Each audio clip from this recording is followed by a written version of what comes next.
시편 95편 1절하고 2절입니다. 시편 전체를 다 살펴보려고 했는데요. 우리 1절, 2절만 같이 읽도록 하겠습니다. 합독하겠습니다. 오라 우리가 여호와께 노래하며 우리의 구원의 반석을 향하여 즐거이 외치자. 우리가 감사함으로 그 앞에 나아가며 시를 지어 즐거이 그를 노래하자. 아멘. 2차 세계 대전이 또 일어났을 때 영국 왕실에서 윌리엄 템플에게 이 설교를 부탁했습니다. 독일은 강국입니다. 아직 전쟁이 시작되지도 않았는데 영국 국민들은 깊은 좌절과 또 실패감에 사로잡혀 있습니다. 이들을 위한 설교를 부탁합니다. 그래서 이때 윌리엄 템플은 좀 인상적인 설교를 하게 됩니다. 방송을 통해서 온 국민이 듣고 있었는데요. 이런 내용입니다. 지금 우리는 하나님께 예배할 때입니다. 우리가 예배를 통해서 하나님만을 바라볼 수 있다면, 또 예배를 통해서 하나님을 인격적으로 만난다면 그 어떤 것도 우리에게 문제될 것이 없을 것입니다. 여러분들은 모두 내일 교회로 나가십시오. 그리고 엎드려 하나님을 경배하십시오. 하나님을 예배하십시오. 설교를 들은 또 영국 국민들은 다른 어떤 때보다도 또 많은 사람들이 또 예배당을 찾아서 또 마음을 다해 하나님을 예배했고, 또 하나님을 또 신뢰함으로 그런 나라적인 어려움을 또 지혜롭게 잘 극복했다고 합니다. 지금 저와 여러분들에게 가장 필요한 것이 무엇일까 생각해 봤습니다. 그것은 바로 예배의 회복이 아닐까라는 생각을 합니다. 마음을 다해서 하나님을 찬양하며 예배하는 것이고요. 또 예배를 통해서 살아계신 하나님을 인격적으로 만나는 것, 이것이 저와 여러분에게 있어서 가장 중요하고 또 가장 시급한 문제일 것입니다. 오늘 본문 역시도 이 사실을 우리에게 말해주고 있는데요. 시편 95편은 모두 하나님께 나와 하나님을 찬양하며 예배할 것을 촉구하고 있습니다. 오늘은 특별히 우리 시편 95편 1절부터 10절까지 한 절 한 절을 살펴보면서 본문이 뭘 의미하나 살펴보므로 또 주의 음성을 들을 수 있기 원합니다. 우리 1절 한번 보겠습니다. 1절에 보면 오라 이렇게 우리를 초청하고 있습니다. 오라, 강력한 초청인데요. 어디로 초청하는가 살펴보니까 예배의 자리를 초청하는 것이죠. 우리가 여호와께 노래하며 우리의 구원의 반석을 향하여 즐거이 외치자. 2절에 보면 우리가 감사함으로 그 앞에 나아가며 시를 지어 즐거이 그를 노래하자. 3절 여호와는 크신 하나님이시요 모든 신들보다 크신 왕이시기 때문이로다. 저와 여러분이 믿는 하나님은 크고 위대하신 하나님이십니다. 시편 기자는 우리를 그 문제나 환경이 아닌 하나님께로 지금 시선을 돌리고 있는 것이죠. 우리가 아이가 울고 있을 때 어떤 놀라운 것을 보여주면, 이것 봐라 보여주면 울음을 뚝 그치게 됩니다. 마찬가지죠. 시편 기자는 우리에게 주어진 현실이나 문제만 바라보는 것이 아니라 크고 위대하신 하나님을 바라보라, 우리에게 말하고 있는 것이죠. 그러니까 믿음이란 다른 것이 아니라 크고 위대하신 그 하나님을 바라보며 우리의 모든 것을 맡기는 것이죠. 우리가 믿는 하나님은 살아계신 하나님이며 온 우주 만물의 창조주가 되십니다. 하늘도 바다도 땅도 다 하나님께서 만드셨고요. 이 모든 것은 하나님께서 주인이십니다. 4절에 보면 땅의 깊은 곳이 그의 손 안에 있으며, 이 땅의 깊은 곳이 하나님 손 안에 있다. 아무리 현대 과학이 발달했을지라도 우리는 이 땅의 깊은 곳, 거기에 무엇이 있는지 우리는 다 알 수가 없죠. 세계에서 최고 깊은 광산은 남아프리카에 있는 광산인데 3.6km까지 갱도가 뚫려 있다고 합니다. 그러니까 인간이 최대 들어갈 수 있는 깊이가 3.6km입니다. 우리가 보기엔 굉장할 수가 있는데요. 사실 지구의 중심부터 지표까지 6,400km입니다. 여기에 비하면 1,800분의 1이죠. 이 수박에 비하면 우리는 그 땅속 그 껍데기도 경험을 못하는 것이죠. 그러나 하나님은 모든 것을 살피시는 하나님이시고요. 4절 하반절에 보면 산들의 높은 곳도 그의 것이로다. 이 산들의 높은 곳도 하나님의 것이다. 가장 높은 산 에베레스트 산인데 8.8km라고 합니다. 1924년 6월 8일에 인간이 처음으로 산 정상을 밟았다는 기록이 있습니다. 뭐 여러 가지 이제 기술이 발달하면서 이제 산 정상을 밟게 되는데 불과 이것은 100년밖에 되지 않죠. 그러나 이런 높은 산도 저절로 생긴 것이 아니라 하나님께서 만드신 작품입니다. 5절에도 보면 바다도 그의 것이라 그가 만드셨고 이 바다도 하나님의 것이고 하나님께서 만드셨다. 바다를 볼 때마다 그 굉장함에 감동이 되는데요. 이 바다의 수심, 평균 수심이 3.5km라고 합니다. 그러니까 샘물에서 한 배감까지의 그런 깊이 있죠. 그리고 그 마리아나 해구에서는 수심 10km가 넘는 곳이 있다고 합니다. 그러니까 우리는 이 심에 어떤 생물이 살고 있는지 어떤 모양인지 전혀 알 수 없습니다. 미지의 세계이죠. 그러나 하나님께서 이 모든 것을 만드셨다라는 사실입니다. 그러니까 하나님은 우리가 상상할 수 없을 만큼 크고 위대하신 하나님이심을 우리에게 말해주고 있는 것이죠. 따라서 정말 우리의 삶이 힘들고 어렵고 지칠 때마다 우리는 가장 먼저 해야 될 것은 하나님을 예배하는 것이죠. 단지 현실의 문제나 어려움에 갇혀 사는 것이 아니라 크고 위대하신 하나님을 바라보며 찬양하며 예배해야 한다는 사실입니다. 6절에 보면 우리 6절은 같이 읽겠습니다. 같이 읽겠습니다.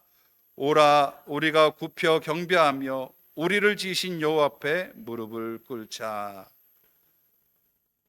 우리 마땅히 창조주 하나님 앞에 무릎을 꿇고 찬양하며 경배해야 합니다. 목사인 저 역시 마찬가지고요. 또 모든 환우님 역시 마찬가지입니다. 모든 보호자님들, 봉사자들 역시 마찬가지죠. 창조주 하나님 앞에 무릎을 꿇고 찬양하며 예배해야 되는 것이죠. 우리가 왜 예배 드려야 되는가? 7절에 보면 그는 우리의 하나님이시요 우리는 그가 기르시는 백성이며 그의 손이 돌보시는 양이기 때문이라. 비록 우리 삶에 어려움이 있고 문제가 있고 아픔이 있을지라도 하나님을 바라보라는 것이죠. 비록 현대의술로 고칠 수 없는 그런 질병에 걸렸다 할지라도, 비록 내가 이해할 수 없는 그런 사고를 당했을지라도 하나님을 바라보며 예배하는 것이죠. 하나님께 돌보신다. 그럴지라도 여전히 하나님 나의 목자가 되시고 나는 하나님의 인도하심과 돌보심 가운데 있는 양이라는 것입니다. 우리가 뜻하지 않는 그런 사고를 당했을지라도 질병에 걸렸을지라도 하나님께서 손이 짧아 그런 것도 아니고요. 하나님께서 우리를 외면해서 또 그런 것도 아니라는 사실입니다. 하나님께서 하시는 일들은 우리가 다 이해할 수 없고 다 헤아릴 수 없습니다. 저는 신학을 하면서 또 고통의 문제에 대해서 나름 몇 가지 정리를 했는데 또 샘물에 오면서 다시 한번 생각해 보게 됐습니다. 정말 고통의 문제는 다 헤아릴 수 없고 다 이해할 수 없구나라는 생각을 다시 한번 하게 됩니다. 그러나 변하지 않는 건 한 가지 있는데요. 그럼에도 불구하고 하나님 우리의 하나님이시며 우리를 사랑하시며 우리를 보듬어 주시고 이끄시고 인도해 주신다라는 사실입니다.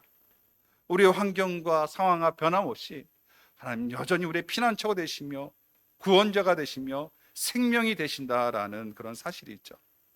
그래서 우리는 주님 살아도 주를 위하여 살고 죽어도 주를 위하여 죽나니 사나 죽으나 저희는 주님의 것입니다 라는 이런 다짐이 참 중요한 것 같습니다.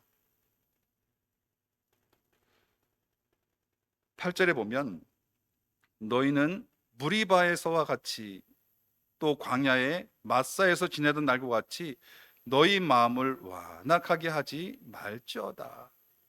이 무리바, 마사라는 지명이 나오는데요. 우리는 이 지명을 좀 기억해야 될 필요가 있습니다. 좀 주목해야 되는데요. 먼저 무리바는 다투다 싸우다라는 의미를 가지고 있는데, 이스라엘 백성들이 느비딤에 이르러서 장막을 쳤을 때 이 물이 없었습니다. 사람들은 모세에게 달려가서 따지기 시작하죠. 불평합니다. 우리를 물이 없어 이렇게 죽게 하려고 우리를 이곳까지 인도했느냐 따지게 되는데요, 사실 이것은 하나님께 대한 불평이고 하나님께 대한 원망이죠. 하나님, 애굽에서 잘 살고 있는 우리를 왜 이곳까지 인도해서 이렇게 물이 없어 우리를 죽게 하십니까? 그래서 그곳 지명이 무리바입니다. 하나님과 다투다라는 그런 의미를 가지고 있고요. 이 마사는 시험이라는 의미를 가지고 있습니다. 성경은 이 마사란 지명을 이렇게 설명을 합니다.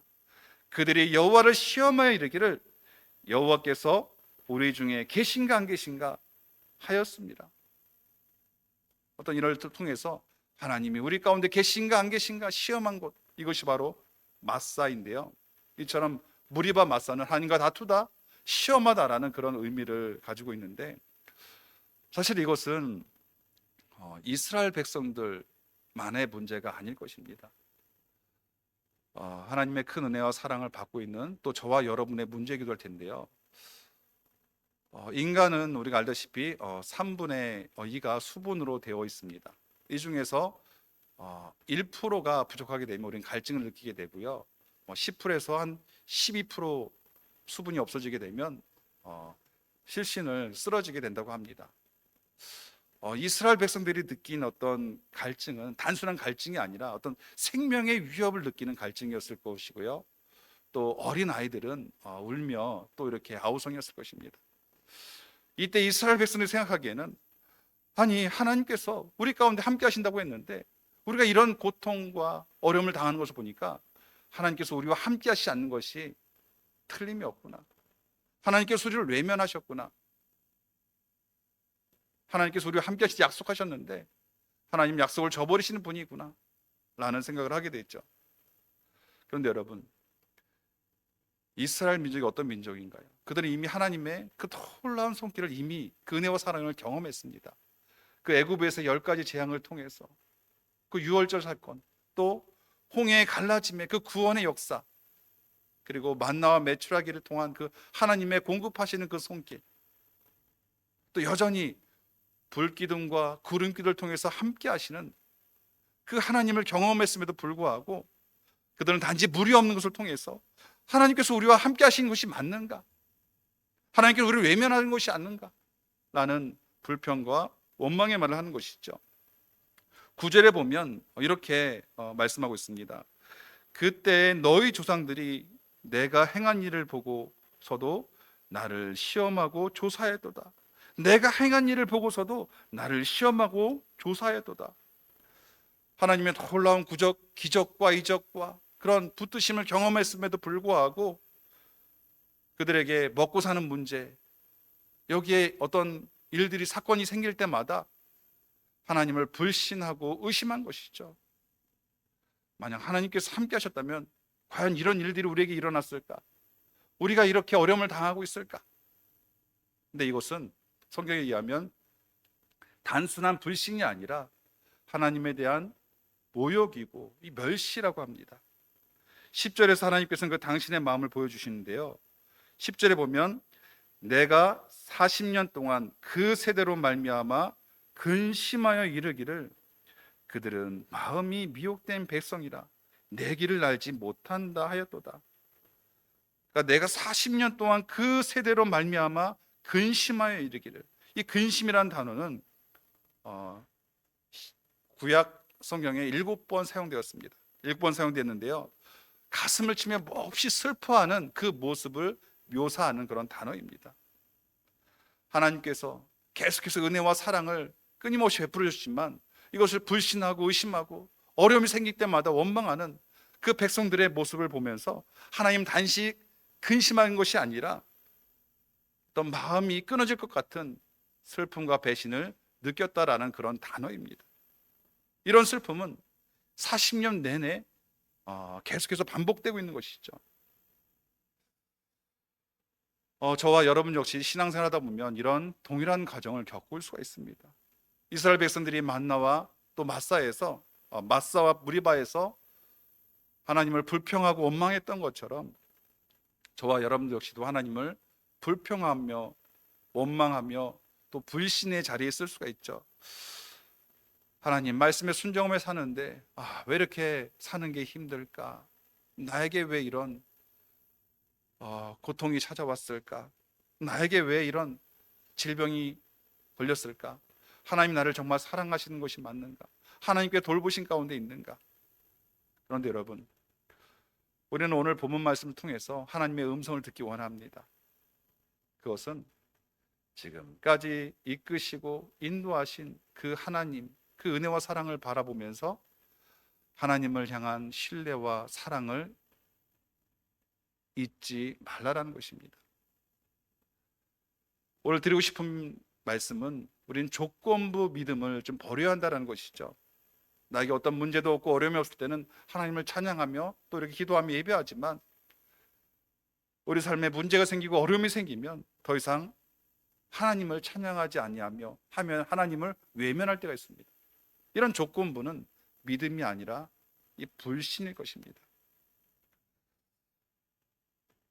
저와 여러분의 삶을 돌아보면 저 역시 마찬가지입니다. 돌아보면 지금까지 우리가 어떻게 살아왔는가? 하나님의 은혜로 살아왔죠. 절대 부정할 수 없는 그 하나님의 그 섬세한 손길, 위대한 손길, 우리가 뜨거운 손길을 경험하고 살아왔습니다. 비록 우리 삶에 문제가 있고 어려움이 있을지라도 분명한 것은 우리가 그것을 다 이해할 수는 없지만 분명한 것은 하나님은 여전히 나의 하나님 되시고요, 여전히 하나님의 은혜와 사랑 가운데 있고요, 하나님은 우리의 생명이 되시고 피난처가 되시고 구원이 되시고 소망이 되신다라는 사실입니다.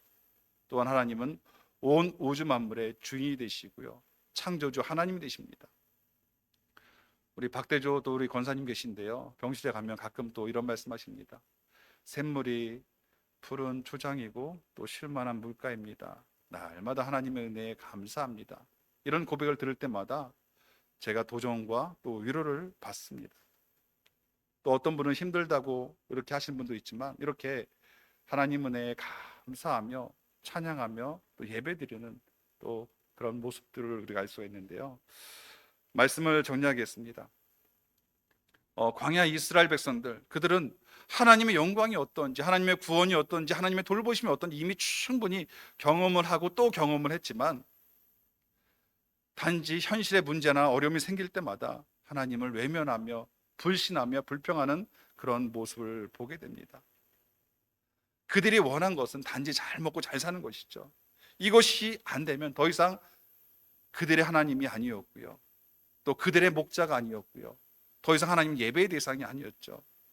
어리석은 모습이고 이 불신의 모습입니다. 저와 여러분들에게 가장 필요한 것은 언제 어느 모습 가운데 있을지라도 하나님을 찬양하며 예배하는 것일 것이고요, 또 예배를 통해서 그 살아계신 하나님을 인격적으로 만나는 것일 것입니다. 우리 마지막으로 시편 95편 6절 7절 말씀을 같이 한번 읽겠습니다. 같이 읽겠습니다. 오라 우리가 굽혀 경배하며 우리를 지으신 여호와 앞에 무릎을 꿇자.